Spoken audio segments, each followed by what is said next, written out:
Officer তো দূরের কথা, একজন সিপাহীকেও শুনি না আমাকে স্যার বলতে।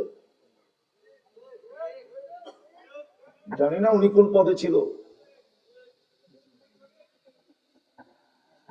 অথচ ওর বেতন জনগণের কি দিয়া।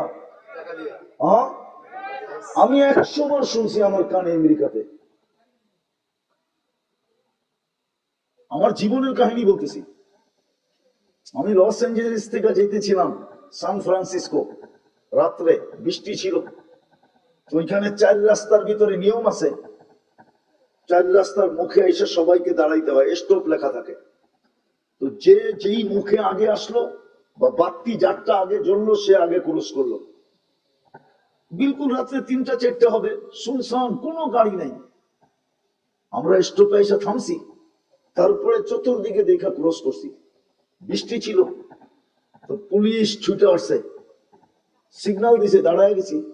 তো বলছে তুমি আইন লঙ্ঘন করছো। আমরা বলতেছিলাম না, তুমি ক্যামেরা দেখো। তো ছুটে গেছে, গাড়িতে ক্যামেরা থাকে ওদের। তো ক্যামেরা দেখে আইসা বলতেছে, sir I am very sorry, আমি দুঃখিত তোমার সময়টা নষ্ট করার কারণে। আজ পর্যন্ত আমি আমার এই কানে, অথচ আমরা ট্যাক্স হোল্ডার, ট্যাক্স দিই, একজন সিপাহীকেও আজ পর্যন্ত শুনি নাই স্যার বলতে। বরং মনে করি কি ওরা হলো মালিক, আমরা হলাম প্রজা।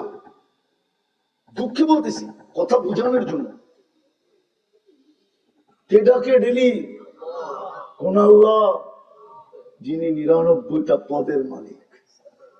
শুধু আল্লাহ না, যিনি রহমান, যিনি রহিম, যিনি মালিক, যিনি কুদ্দুস, যিনি সালাম, যিনি মুমিন, যিনি মুহাইমিন।